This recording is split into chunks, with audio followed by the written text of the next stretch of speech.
અમદાવાદ શહેરના બોપલ વિસ્તારમાં વકીલ સાહેબ બ્રિજ નજીક આવેલ ઇસ્કોન પ્લેટિનિયમમાં એમ વિંગના 8મા માળે ઇલેક્ટ્રિક ડગમાં શોર્ટ સર્કિટના કારણે આગ લાગ્યા બાદ જોતજોતામાં આગ 22મા માળ સુધી પ્રસરી હતી. આગના પગલે સોસાયટીમાં દોડધામ મચી જવા પામી હતી. રહેણાંક બિલ્ડિંગ હોવાથી 200થી વધુ લોકો ફસાયા હતા. બનાવની જાણ થતાં જ અમદાવાદ ફાયર બ્રિગેડના ચીફ ફાયર ઓફિસર સહિત 50થી વધુ ફાયર જવાનનો કાફલો ઘટના સ્થળે પહોંચ્યો હતો. ફાયર બ્રિગેડ દ્વારા પાણીનો મારો ચલાવી આગને કાબૂમાં લેવાના પ્રયાસો હાથ ધરવામાં આવ્યા હતા. ત્યારે કલાકોની ભારે જહેમત બાદ સમગ્ર આગ પર કાબૂ મેળવાયો હતો. આ ઘટનામાં બિલ્ડિંગમાં ફસાયેલા લોકોને સહી સલામત રીતે રેસ્ક્યુ કરી બહાર કાઢવામાં આવ્યા હતા.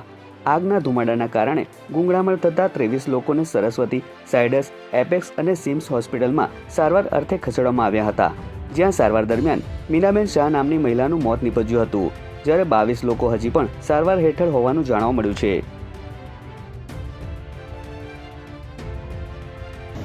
पहले तो धुआं आने लगा. हम लोग 19th फ्लोर पे थे. 6 से आग लगनी शुरू हुई. पूरा धुआं 1 मिनट में जो चला तो पूरा धुआं अंदर आ गया. लेकिन मुझे 87 ईयर्स की है. मोबाइल बड़ा पार्टनर हम लोग को बालकनी में रखा तो धीरे धीरे आग 17th में आई.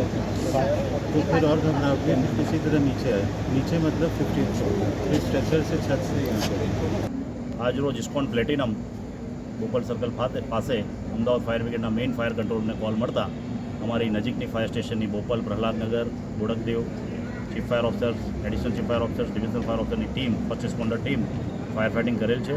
8મા માળેથી ફાયર સ્ટાર્ટ થવાનું જાણવા મળેલ છે. 8મા માળેથી 20મા માળ સુધી ફાયરનો સ્મોક અને ફ્લેમ ગયેલ હતી, તે અંડર કંટ્રોલ છે. ઓલમોસ્ટ ઘણા લોકોનું ઇવેક્યુએશન સેફલી કરાવેલ છે, રેસ્ક્યુ ઓપરેશન કરેલ છે. આશરે 8થી 9 લોકોને હોસ્પિટલાઇઝ પણ કરવામાં આવેલા છે અને આગળની કાર્યવાહી 108 દ્વારા મેડિકલ ઓપરેશન કરવામાં આવેલ છે અને ઓલમોસ્ટ અત્યારે ફાયર અંડર કંટ્રોલ છે.